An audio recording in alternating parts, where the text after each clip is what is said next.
20 మాసాల పాలన పూర్తయినటువంటి సందర్భంగా పూర్తిగా వస్తున్నటువంటి సందర్భంగా మేము డిమాండ్ చేస్తా ఉన్నాం. ప్రజల్ని పరిపాలిస్తున్నాడా లేకపోతే ఢిల్లీ పెద్దల్ని ప్రసన్నం చేసుకోవడానికి ప్రయాణాలు చేస్తున్నాడా అర్థం కానటువంటి పరిస్థితి.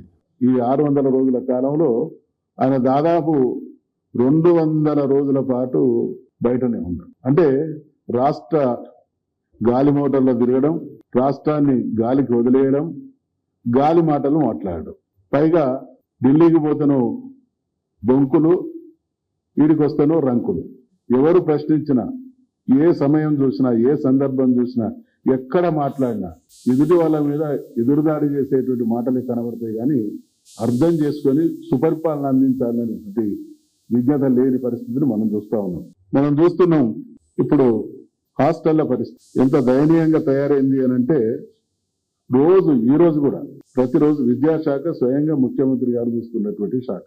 ప్రతిరోజు విద్యార్థులు ఎక్కడో ఒక చోట ఏదో ఒక సమస్యతో ప్రతిరోజు రిపోర్టింగ్ జరుగుతూ ఉన్నది. 100 మందికి పైగా చనిపోయినటువంటి దృష్టాంతం. మరి విద్యాశాఖ తన దగ్గర పెట్టుకొని ఇవాళ విద్యార్థి లోకం, ప్రత్యేకించి రెసిడెన్షియల్ స్కూళ్లలో చదువుకునేటువంటి విద్యార్థులు ఎటువంటి ఇబ్బందులు పడుతున్నారో మనం అందరం కూడా చూస్తూ ఉన్నాం.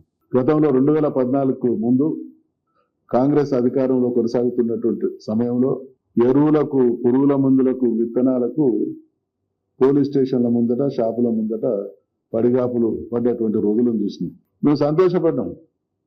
తెలంగాణ వచ్చింది, ఈ సమస్యలు శాశ్వతంగా పరిష్కరించబడ్డాయి. చిన్న పిల్లగాళ్లకు చెప్తే మా అనుభవాలలో కొన్ని గిట్లుండే అని చెప్తే, తెలంగాణ వచ్చిన తర్వాత ఆ పరిస్థితి లేదు కాబట్టి చాలా గొప్పగా పిల్లలు వాళ్ళు. అటువంటి పిల్లలు ఇవాళ మమ్మల్ని అంటున్నారు, మీరు లేరని అన్నారు, పరిష్కారం చేసినామన్నారు. మళ్ళా ఆ సీన్స్ రిపీట్ అవుతాం. అంటే పురోగమనంలో ఉన్నటువంటి రాష్ట్రాన్ని తిరోగమనంలోకి నెడుతున్నటువంటి దుష్ట పాలన రేవంత్ రెడ్డి గారి సర్కార్. పరిపాలనలో అన్ని రకాలైనటువంటి వైఫల్యాలు. ఇక వైఫల్యాలకు మారు పేరు అని అంటే రేవంత్ రెడ్డి గారి సర్కార్. దీన్ని ఎవ్వరు ప్రశ్నించినా, పోలీస్ స్టేషన్లు అన్ని కాంగ్రెస్ పార్టీ కార్యాలయాలు పనిచేస్తాం. ఎక్కడ చూసినా అణచివేత. సోషల్ మీడియా వారియర్స్ మీద పెడుతున్నటువంటి కేసులను చూసినాం. నిన్న ప్రశాంత్ రెడ్డి గారు, వీళ్ళు చివరికి ప్రజల్ని మెప్పించలేక, ఆత్మవిశ్వాసం కోల్పోయి, అనుభవరాహిత్యం కావచ్చు, అహంకారం వల్ల కావచ్చు, ఈ దాడులకు తెగబడతా ఉన్నాం. చాలా సీరియస్ గా హెచ్చరిస్తా ఉన్నాం. రేవంత్ రెడ్డి గారు 20 మాసాల పాలనా సమయంలో తెలంగాణను అన్ని విధాల అధోగతి పాలు చేసినటువంటి పరిస్థితి. ఈ చర్యల్ని ఖండిస్తున్నాం. ఇప్పటికైనా పిచ్చోని చేతిలో రాయిలాగా మారినటువంటి మీ ప్రభుత్వ నిర్వాకాన్ని సరిదిద్దుకోవాలని డిమాండ్ చేస్తా ఉన్నాం. మళ్ళీ ఒకసారి రీఇటిరేట్ చేస్తా ఉన్నాం. మీ ఢిల్లీ పర్యటన మీద శ్వేతపత్రం విడుదల చేయాలి.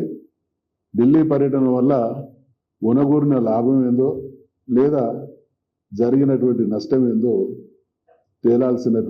తేల్చాల్సినటువంటి సమయం అని తెలియజేస్తాం.